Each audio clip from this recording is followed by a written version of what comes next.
Because of a massive persimmon surplus, they started rotting like crazy. Everyone thought the whole season was a total loss, but the owner somehow made millions off them. And what he did was stupid simple. He turned all of them into dried persimmon cakes. Workers first pick the soft but not moldy ones, peel them gently, and that golden orange flesh underneath is basically fruit jam. Each one gets laid out on bamboo trays, lined up perfectly, and sent to a huge open-air drying yard. Drying persimmons looks easy, but it's all about patience. They flip every single one, once at sunrise and once again at sunset, so the sun dries them evenly. Under the heat, the fruit slowly tightens up, going from mushy and gooey to chewy and springy. To make the texture even better, workers actually massage each persimmon cake so the natural pectin spreads evenly inside. After about 10 days of sun and wind, a white sugary powder forms on the surface. That's persimmon frost. The more frost, the sweeter it is. The finished cakes are flat and round, their color turning from golden yellow to a shiny amber. Press one and it's soft and bouncy. Tear it open and you get thin golden strands, like natural fruit taffy. And the taste, insanely good. Sweet but not heavy. Soft, silky, with a hint of honey and that warm sun-dried flavor. You'd never guess they were once almost trash, because they're handmade, zero additive, and dried purely by sunlight. They were marketed as all-natural health snacks. Once exported overseas, the price shot up dozens of times. Those worthless rotten persimmons turned into high-end treats, and the owner went from losing everything to making millions.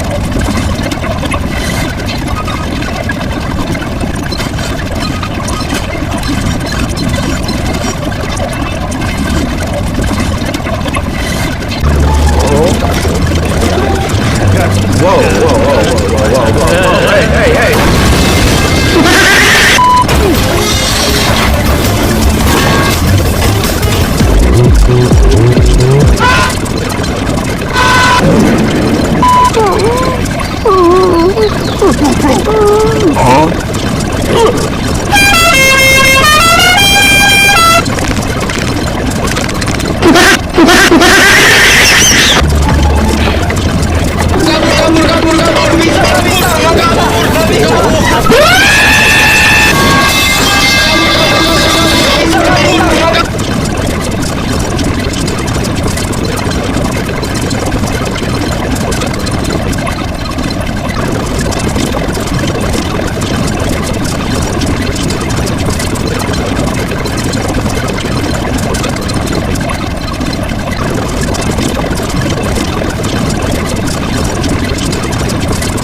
Today we step inside the cleanest and most hygienic high-tech bottled water.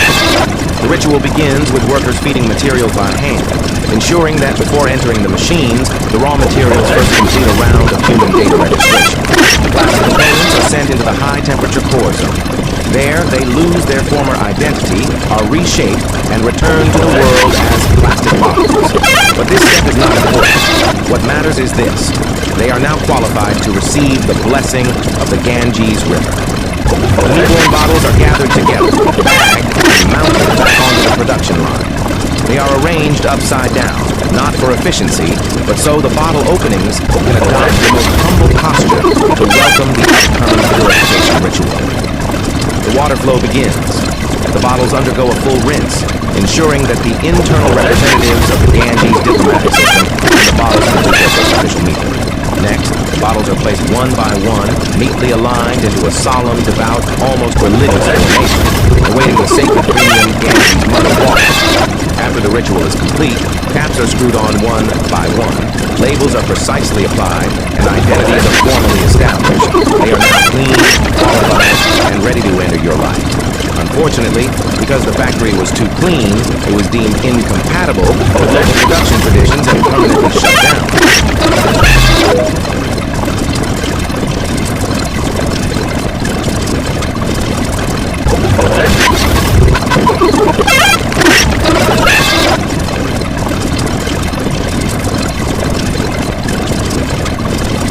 Yeah, come on. Бля, давай! Эх, нахуй! Бля, давай! Эх, нахуй!